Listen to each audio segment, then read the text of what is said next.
Penyerahin. Saya tunggu. Ya, jangan main-main.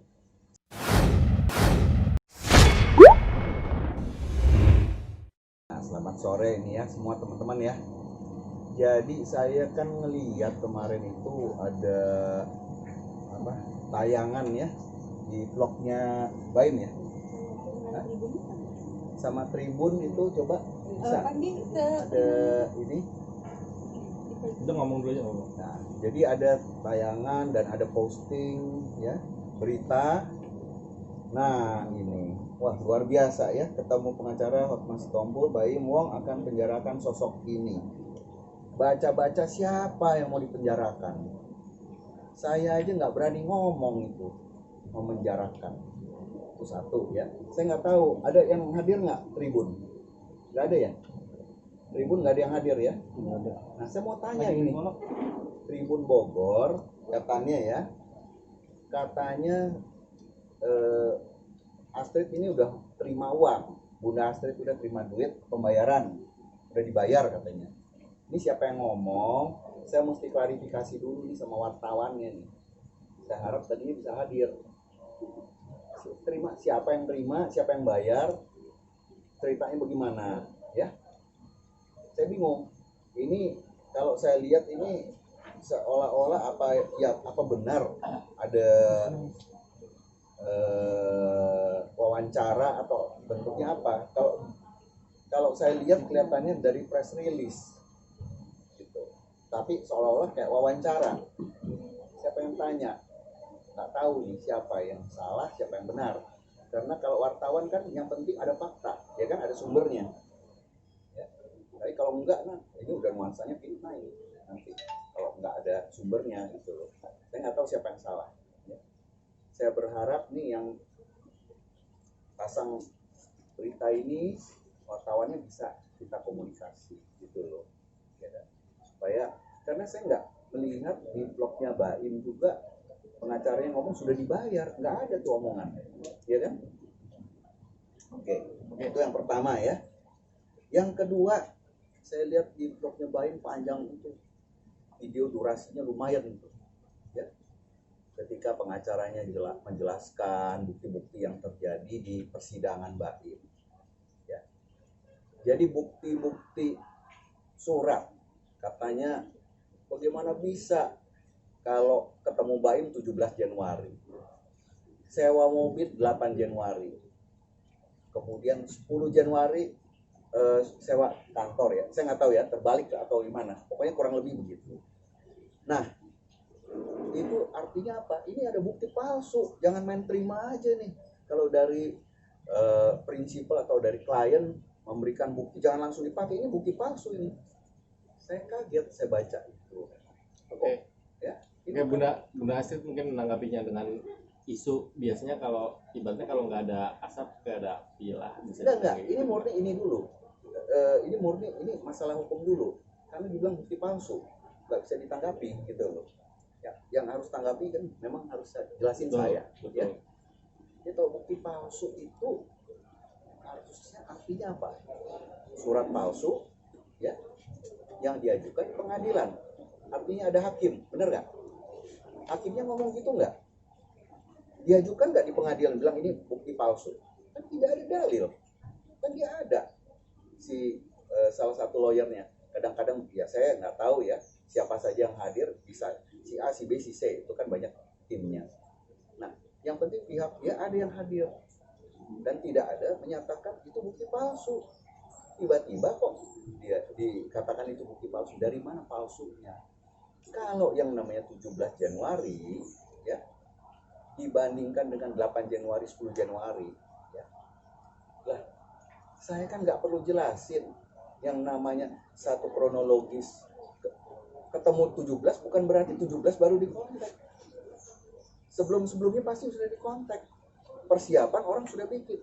Tapi terlepas dari itu, silakan hakim yang punya hak ya menilai bahwa antara 8 atau 10 sampai 17 ya, apakah itu valid untuk diklaim ganti ruginya.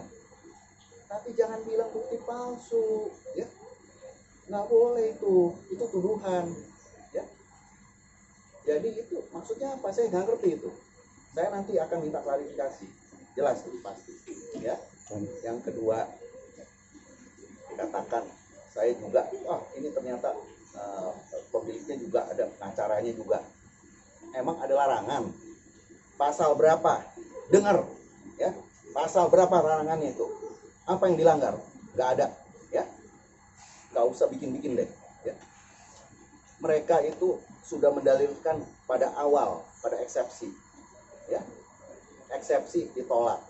Terus mereka bikin surat keberatan nggak tahu dari mana, sampai hakimnya bingung, sampai mereka bilang apa?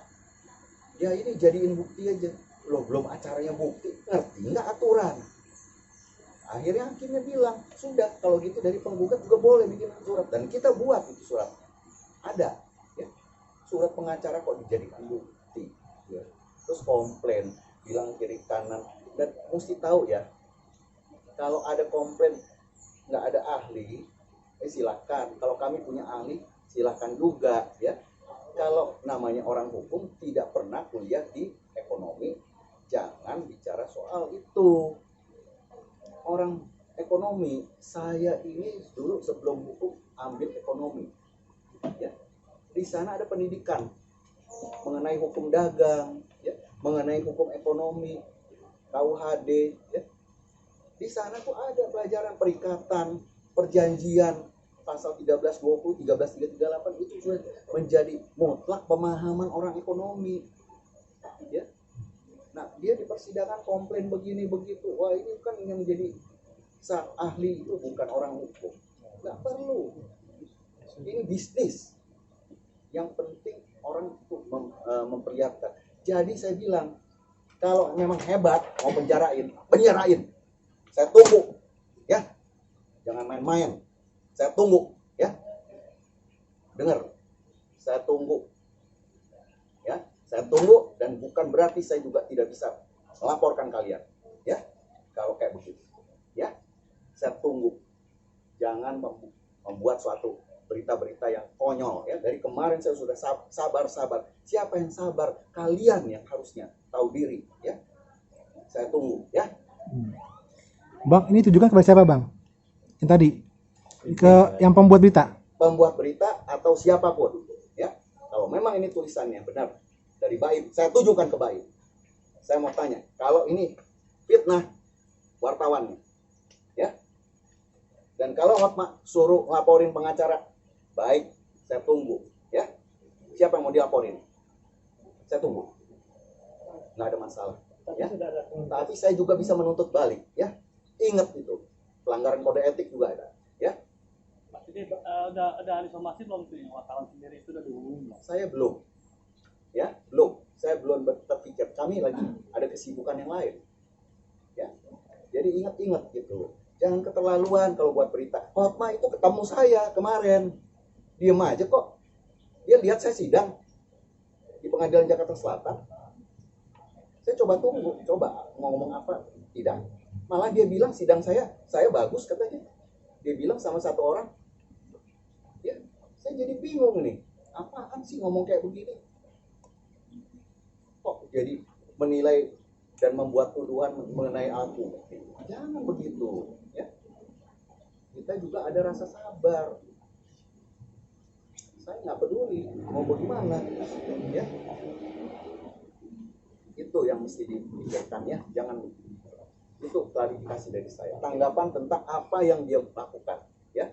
Di video dia, di vlog dia, ya. Kami udah cukup sabar. Bunda, ada tanggapan?